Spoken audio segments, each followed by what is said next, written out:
Unbelievable Crimes of 2022, Shocking U.S. Cases Part 1. Case 1, Tops Supermarket Shooting, Buffalo, New York.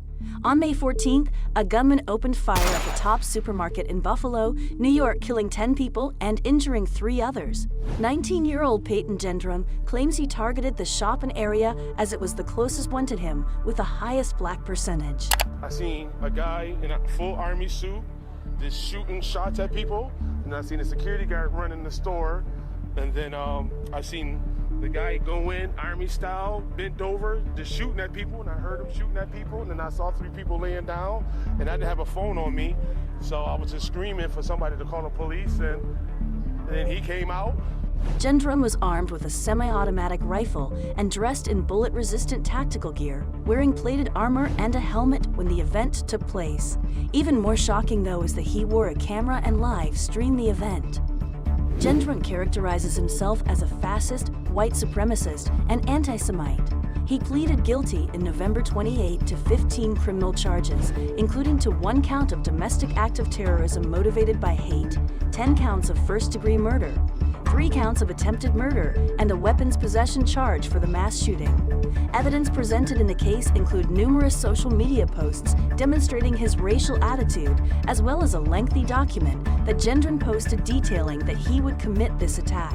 He had even visited the supermarket, which is about 200 miles or 3.5 hours of a trip from his home, on multiple occasions to plan it. Emotional scenes were encountered when the victim impact statements were written out. Christopher Braden, one of the victims who was one of the survivors of the attack, now suffers from PTSD and night terrors. He stated that he is haunted every day by the visions of the events. Barbara Mapps, the sister of Catherine Massey, a 72-year-old who was killed in the massacre, was one such case. In fact, it had such an emotional impact that Barbara's son tried to take matters into his own hands in the courtroom. It was at this shocking moment in the case was when her son launched himself at Gendron, shouting, "I want personally to choke you." He would have attacked Gendron too, only for being intercepted by security. The man was not charged for this minor event, and once the court had settled down, Erie County Court Judge Susan Egan handed down a life sentence. Gendron is still at risk of being handed the death penalty for federal hate crimes. However, his defense attorney stated that Gendron is willing to plead guilty if prosecutors agree to remove the death penalty. Case 2, Uvalde School Shooting, Texas. On May 24th, just 10 days after the Buffalo Massacre, another tragic shooting event took place, this time in Robb Elementary School in Uvalde, Texas. An armed gunman made his way into a classroom and opened fire on a class, killing 19 students aged between 9 to 11 years of age and 2 teachers. 18 people were also injured during the heinous attack. Salvador Ramos, a former student at Robb Elementary, was just 18 years old when he entered the school. But his shooting rampage was launched that day before he even reached the school. Ramos had argued with his grandmother that day over his failure to graduate high school. Evidence from the case reviewed text messages from the shooter that day. He was texting a girl he met online from Germany. In 3 messages that Ramos sent, he claimed that he was going to shoot his grandmother. The next text stated that he had shot his grandmother, and the 3rd message wrote that he would then go shoot an elementary school. About 10 minutes after that text, he lived up to his word. His grandmother managed to call 911 and was in critical condition from her gunshot wound. Ramos drove to the school after shooting his grandmother, crashed his grandmother's truck through a barricade and into a concrete ditch.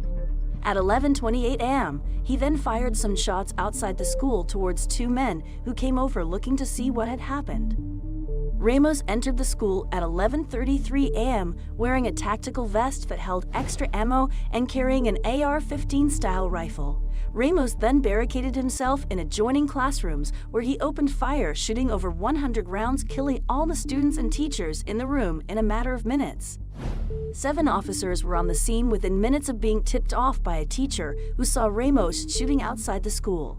A stakeout for about 30 minutes took place in the hallway outside the classroom as more and more armed forces made their way to attack the gunman. The number eventually rose to a total of 19 officers at the school.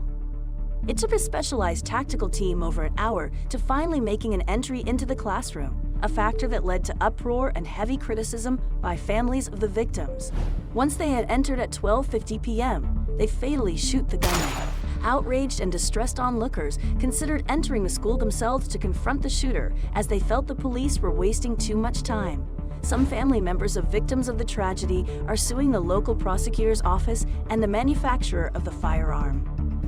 A minimum of 2 officers were subsequently fired, while a couple of other officers resigned or were placed on leave.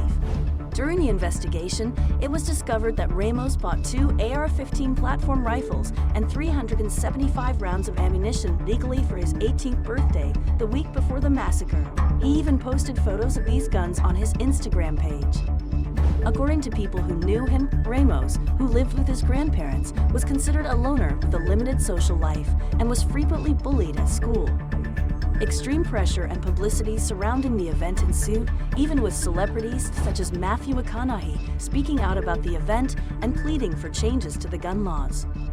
The nation, we have to ask, when in God's name are we going to stand up to the gun lobby? When in God's name we do what we all know in our gut need? Congress signed a bill into law on the 25th June 2022, making it easier for police to confiscate firearms and stop the purchase of weapons. It also enforces tighter background checks on the person purchasing the firearm. Case 3, Highland Park shooting, July 4th.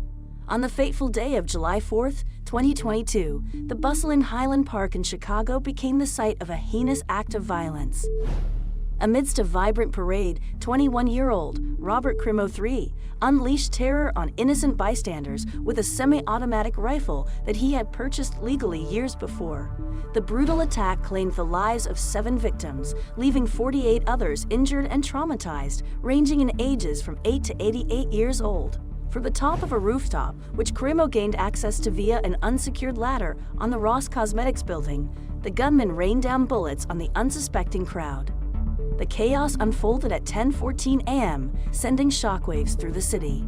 Despite the swift arrival of over 100 law enforcement officers on the scene, the assailant managed to evade capture, escaping with a second semi-automatic rifle in his car. However, the weapon he used to commit the heinous act was recovered by police mere moments after falling from his bag as he fled. The search for Crimo III was on, as the nation mourned the senseless loss of life. But this morning we learned he thought about possibly carrying out a second attack in the Madison area. That came through an admission he made to police when he was being interviewed before he was charged, and police say he did have another rifle in his car, 60 rounds of ammunition there in his car with him as well as he drove past a celebration in the Madison area. Despite a massive police response, Crimo managed to escape, abandoning his weapon as he fled the scene and drove towards Madison, Wisconsin. His decision not to carry out a second attack on the parade that remains a mystery. It wasn't until a vigilant driver alerted authorities to Crimo's whereabouts that he was finally apprehended by Chicago police in Lake Forest, Illinois, at around 6:30 p.m. During questioning, the killer confessed to his heinous crimes. The chilling and disturbing details of the investigation into Crimo reveal that he had meticulously planned his attack weeks before executing it.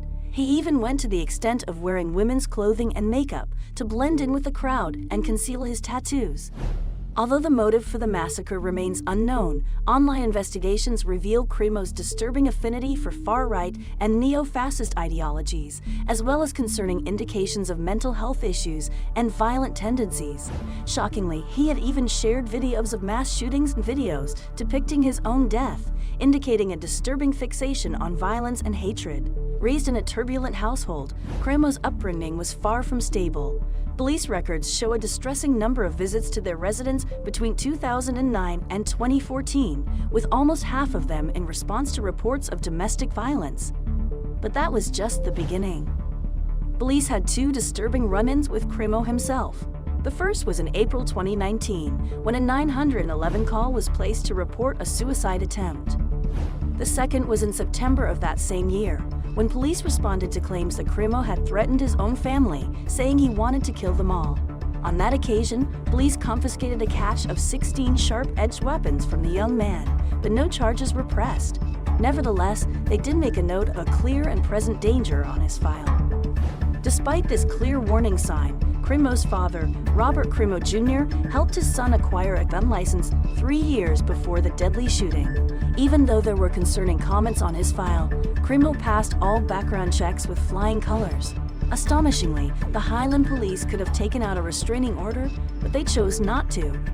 Instead, Cremo got his gun license approved in January 2020, a mere 4 months after he applied for it.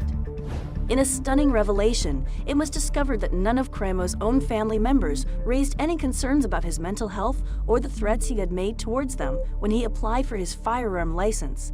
Had they done so, it could have potentially prevented the tragedy that followed. Robert Cremo III, the perpetrator of the heinous crime, was indicted in July 2022 on multiple charges, including 7 counts of first-degree murder, 48 counts of attempted murder, and 48 counts of aggravated battery. He is currently being held without bond in Lake County Jail, awaiting trial. His father, who helped to obtain his firearm owner's identification card, has also been charged with 7 counts of reckless conduct, 1 for each of the victims who were murdered. Cremo Jr. was shockingly caught on camera smiling during his court case. Despite pleading not guilty, he was released on a $50,000 bond. If you enjoyed this video, then please show your support for this channel by liking, subscribing, or leaving a comment with your thoughts on this video.